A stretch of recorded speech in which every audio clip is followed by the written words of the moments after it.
Quinta corsa, premio Infix, sono cavalli anziani di 5-6 anni, 8 al via, 1 Zelda of Nando, Luca Talpo, 2 Zancopè, Antonio Di Nardo, 3 Zarina York, Andrea Bigliardi, 4 Zaffiro Bess, Pietro Bezzecchi, 5 Zeil MJ, Andrea Bavaresi, 6 Zitruna, Salvatore Valentino. In seconda fila 7 Zeus Baldo, Franco Baldini, 8 Vortice Leo, Marco Stefani.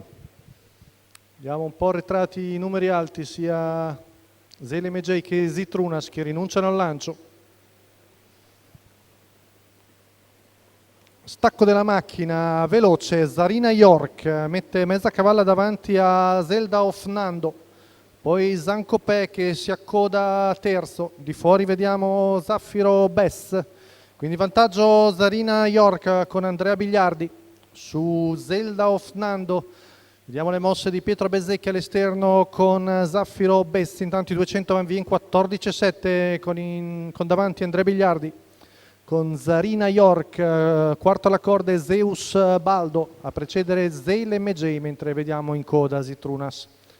Paletto dei 400 passati in 33, si è adeguata al largo Zaffiro Bess su Zelda of Nando che è seconda alla corda davanti a Zancopè. Poi vediamo Vortice Leo avanzare all'esterno, intanto i 600 van via in 45,8, sempre davanti la figlia di Man of Numero Munition. 2 Zancopè squalificato. Zancopè che abbiamo visto soffrire un po' nelle curve, intanto Vortice Leo è quarto davanti a Zitrunas che prova ad avanzare. Insiste Piero Bezzecchi con Zaffiro Besse, dà un severo attacco alla femmina. Cavalli sulla penultima curva, serra sotto Zelda of Nando, poi vicino anche Vortice Leo, il chilometro che va via in 1,15,3.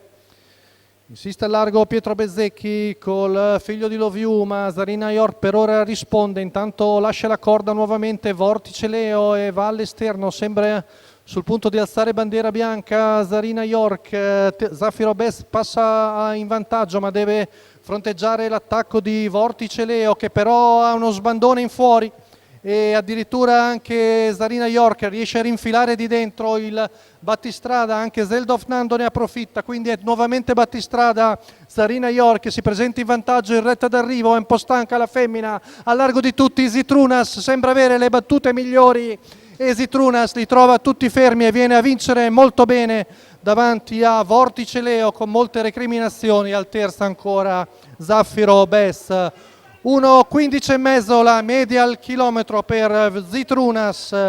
Salvatore Valentino la guida al training per il signor Cristian Venturelli, la vittoria del figlio di Superlight alla quota di 3,26. Rivediamo la retta d'arrivo con Zitrunas al largo di tutti che fa valere lo spunto fresco e viene a vincere anche in maniera netta, lo vediamo, mentre Vortice Leo con i soliti problemi caratteriali si rimette in azione, ma ormai può cogliere solo il secondo posto davanti a Zaffiro Bess.